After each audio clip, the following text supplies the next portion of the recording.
Hey there, I'm Emma, 31 years old, and let me share a bit of advice with you. Perfect is not always as perfect as it seems. Now, let me tell you about my marriage with Drew, my ex-husband. He was that person you think will stick around forever, the one you rely on. But life has this funny way of throwing bricks at you when you least expect them. We met during college, both working for a children's organization during summer break. Destiny has its way, and we kept our friendship alive through college. After graduation, luck had it that we landed jobs in the same city. Seemed like a good idea to save money, so we moved in together. Little did we know life had its own plan. Love blossomed over time. Drew was the first to admit it. And we thought we were nailing both our careers and relationship goals. We even introduced each other to our parents, who were nothing but accepting. The perfect love story, right? Well, it gets better. Drew popped the question, and just like that, we were married, living my happiest life, going to work, coming back home, spending quality time together. Weekends were a blast with friends. But even when it was just the two of us, it felt complete. Or at least, that is what I believed. One day, things changed. It started with a call from my cousin, Alana. Hey, Alana, it's so unexpected to hear from you. Yeah, just because we don't talk often doesn't mean we don't share a special bond, right? So, what is the occasion for this surprise call? Well, brace yourself, Emma. It is not exactly uplifting news. What do you mean? Is everything okay? I don't want to drop a bomb, but you need to know. Alana, you're scaring me. Just spill it. Okay, so I tried this blind dating site my friend recommended. No names, no pics, just conversations. And if it feels right, you meet up. Oh, don't tell me you're engaged, are you? I would be so happy if that is the case. Emma, this is serious. Let me explain. I matched with this guy, and after chatting for a while, we decided to meet at a cafe around 3. Cut to the chase, what happened? I showed up at the cafe and it was packed. I asked the waiter if there was a certain gentleman waiting for me, as we were on a blind date. The waiter happily pointed me to a person sitting at a table. Stop building the suspense. Well, there is no other way to say this, but that guy, it was true. He was sitting there, and as soon as I saw his face, I stormed out of the cafe. Wait, are you sure? Was it my Drew? I am 100% sure. I know we have only met a couple of times, but I still follow you on social media. I am sorry to tell you this. It must be confusing. If you're playing a sick joke on me, it's not funny, Alana. I just can't talk to you right now. This is ridiculous. So after hanging up on Alana, I was full of anger and confusion. I trusted Drew blindly, thinking there had to be some misunderstanding. It was a Saturday and Drew was out golfing with a friend. My suspicion got the better of me, and I did something I never imagined doing. I snooped around. I started with Drew's laptop, but it revealed nothing. My quest for the truth led me to his iPad. There, I combed through everything. No sign of the blind dating app that Alana mentioned. But then, there it was. Tinder. The app I never thought I would see on his device. I hesitated, but clicked on it, exposing conversations with other girls. I could not turn away. Reading through exchanges, plans to meet up, it was all there. That sinking feeling set in. Was he with one of those girls at that very moment? Lying about golfing with his friend? My mind raced, coming up with the worst kind of scenarios. Regret gnawed at me for hanging up on Alana. She was just trying to help, and I was somewhat impolite. Now that I had some type of undeniable proof, I had to call her back. Hey, Alana, I owe you an apology for hanging up earlier. It was just a lot to take in, you know? No worries, Emma. I get it. Finding out something like this is never easy. So, did you find anything? I did not find any blind dating app, but there's Tinder on his iPad. The conversations are recent, from just 2 weeks ago. I cannot believe this is happening after 5 years together. That is rough, Emma. Maybe it's time to confront him. When did this blind date exactly happen? What did he tell you? It was just last Saturday. He told me he's been single since college. Can you believe it?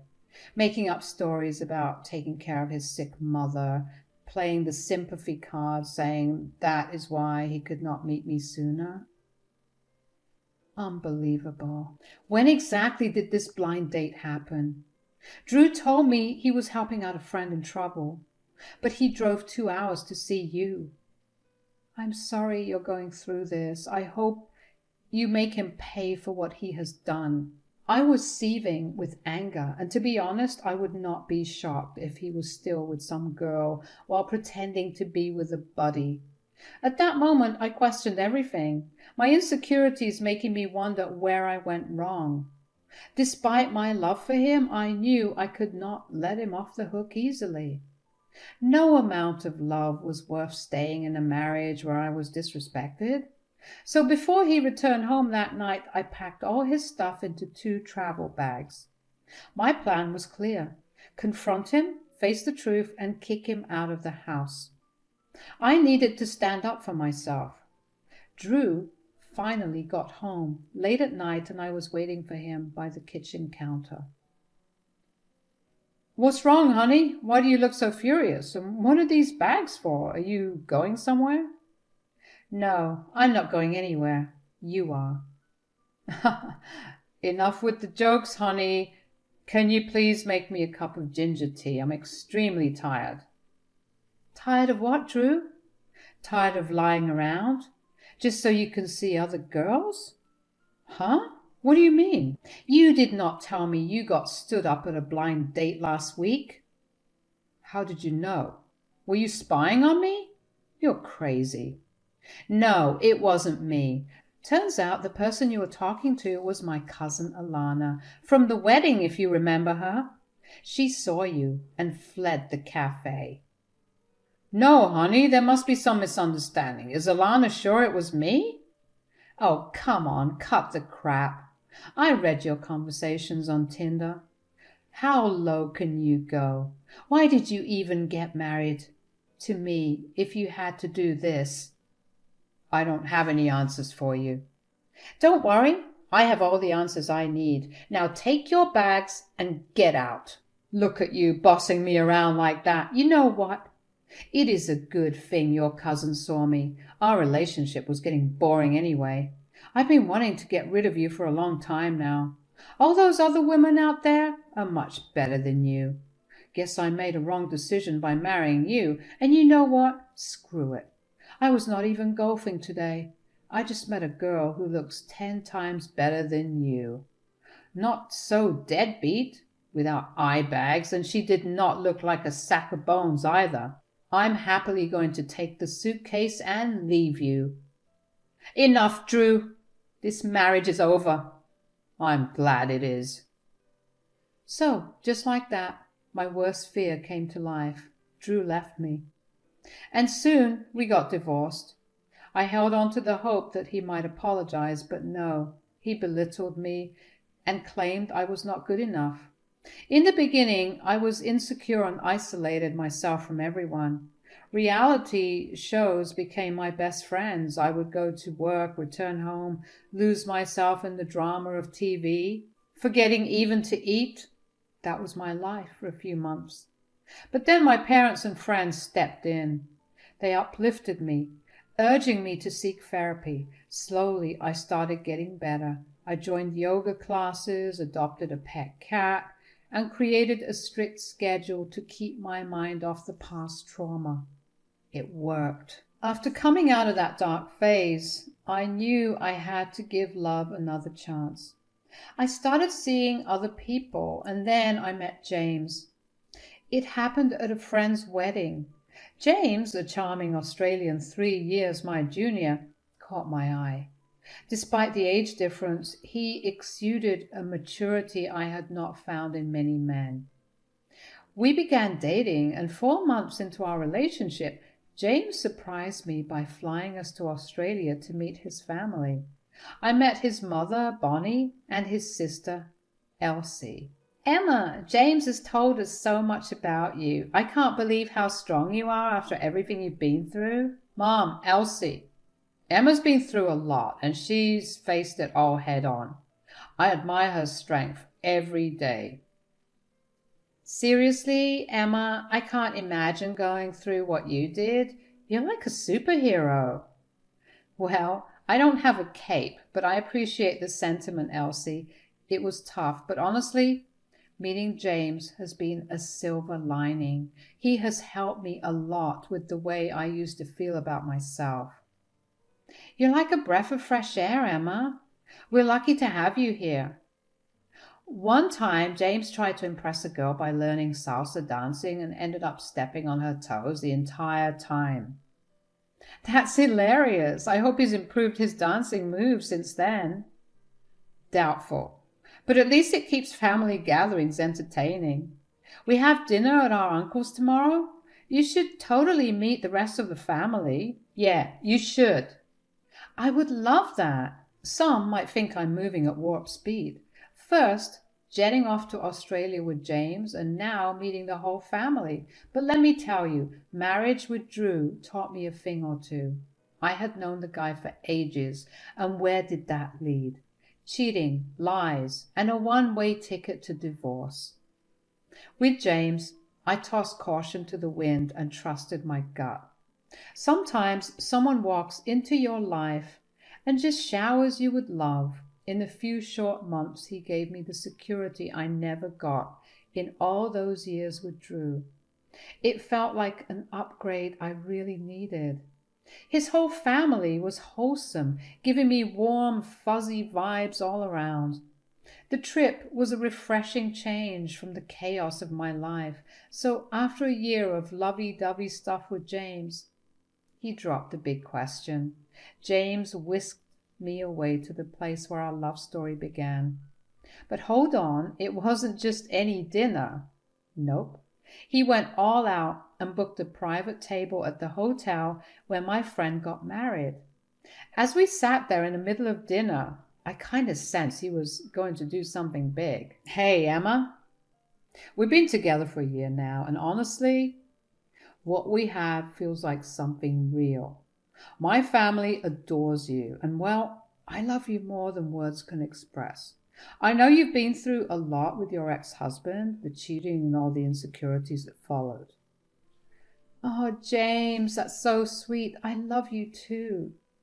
Some folks might think a year is too soon to ask this, and I'm not trying to rush you, but I've got this ring here, and I'd like you by my side for the rest of my life.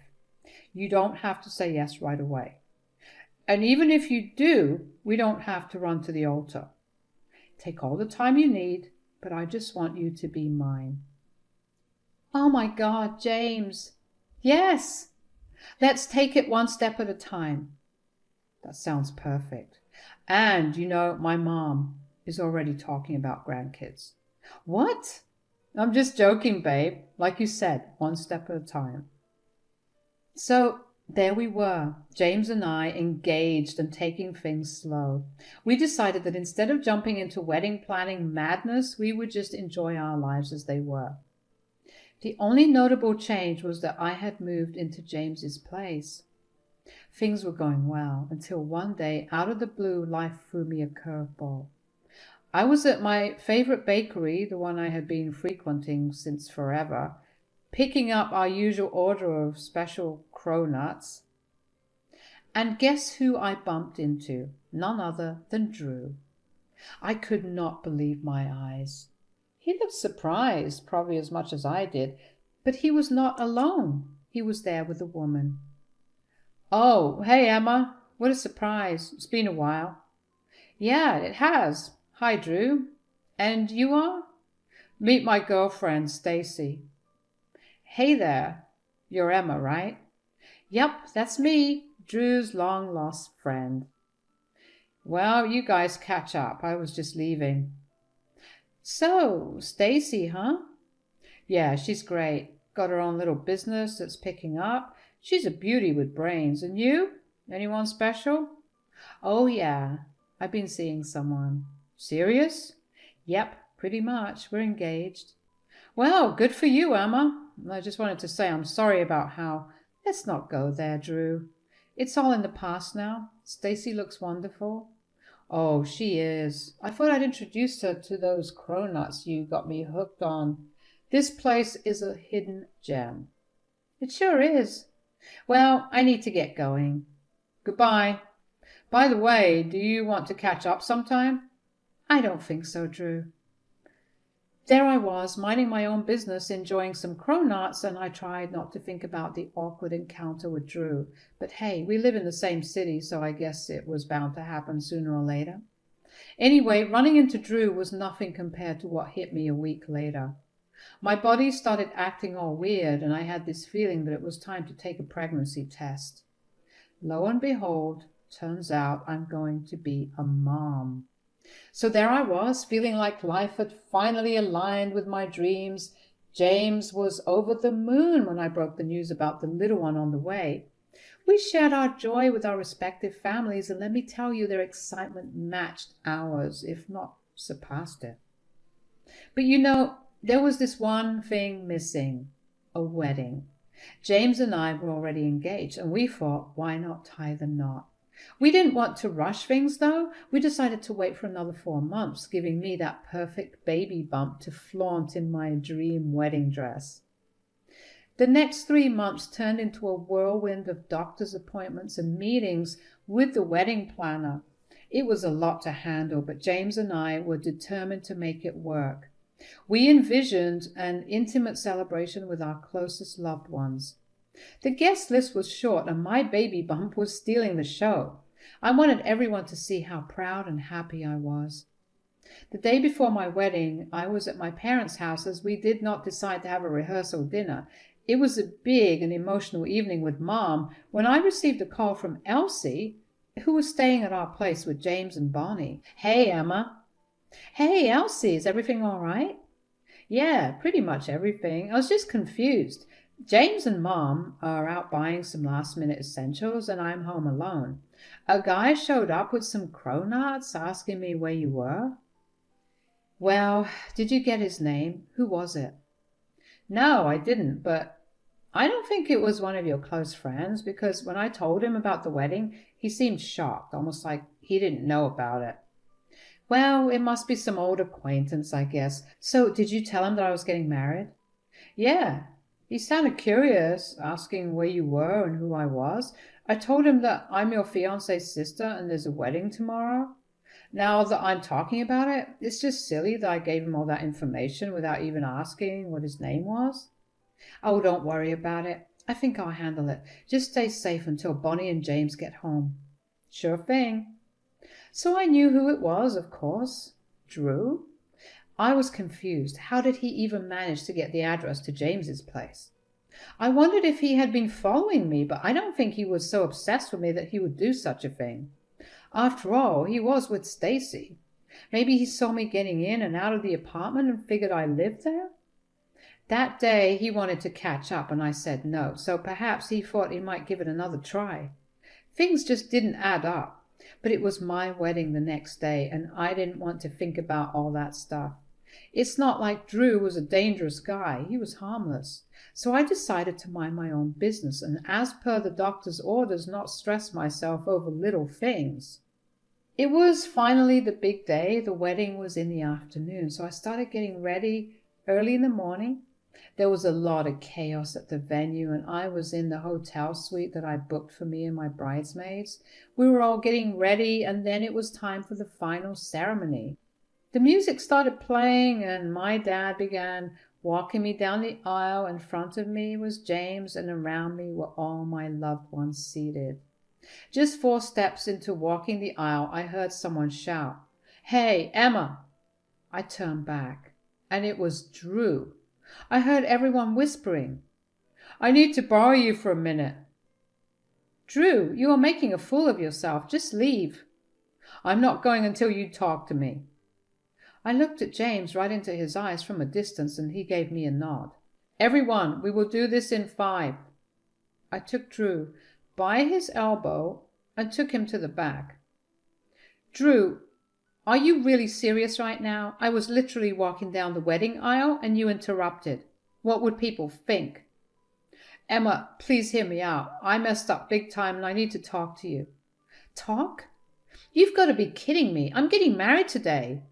This is so disrespectful to James and everyone here. I saw you on the street that day, heading to our favorite bakery. There's no Stacy. I paid a random girl $50 to help me make you feel jealous. I wanted to talk to you before it was too late." "Drew, are you serious? You paid someone to make me jealous? This is like something out of a bad teen movie." "Emma, listen.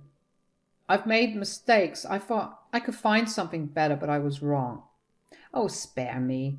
Just listen, I know I messed up. I thought getting rid of you would be better, but I started seeing others. I was in a relationship with someone, but when I proposed, she came clean that she had been lying to me and she was already married. I was heartbroken. It's brutal out there. No one can love me like you did." "Do you even hear yourself? You want me back because no one else gives you the attention I did? Trust me. We can make this work. I will love this baby like my own." "Drew, you're a fool to think I'd give up my loving fiancé for a cheater like you. This is karma. You get what you put out in the universe. It is not my fault that you ended up heartbroken. And now you are here ruining my special day just for a little sprinkle of attention. I'm sad and lonely. We've known each other for a long time. I love you. You better save your love for someone else. Now get out before I call the cops. You've already created a huge scene." I was pretty bummed that my special moment got hijacked, but also kind of satisfied. You know, like karma doing its thing. Anyway, I decided not to let it ruin the whole deal and told everyone it was just a little misunderstanding. I finally made it down the aisle, exchanged vows, and got hitched. The reception, oh man, that was something else. Despite the hiccup, it turned out to be a blast. Surrounded by family and friends, there was laughter, music, and dancing. It was like the interruption never even happened. And then came a special speech by James. "Today is straight up magical. I mean, look at my glowing bride, Emma. From day one, I knew Emma was something else. She's not just my ride or die. She's the whole playlist to my life soundtrack. Her laugh is my favorite melody, and her smile is the sunshine that lights up my whole world. Emma, you're the missing puzzle piece that completes the whole game of life for me. And I have to tell you, I'm beyond thankful to have you as my partner in crime. Just know this, I'm going to have your back through all the highs, lows, and epic plot twists. Your kindness, your strength, and that love. It's like my heart does a happy dance every time I think about it. So here's to us, our love story, and all the epic moments waiting for us." So here I am, just dropping in with a little life update. So guess what? We are just a week away from welcoming our little munchkin into the world, and it's a girl. Now, I know my story might not be the craziest drama you've ever heard, but it's mine, you know. And maybe some of you out there can vibe with it, especially if you've dealt with cheating spouses, husbands or wives. We've all been there.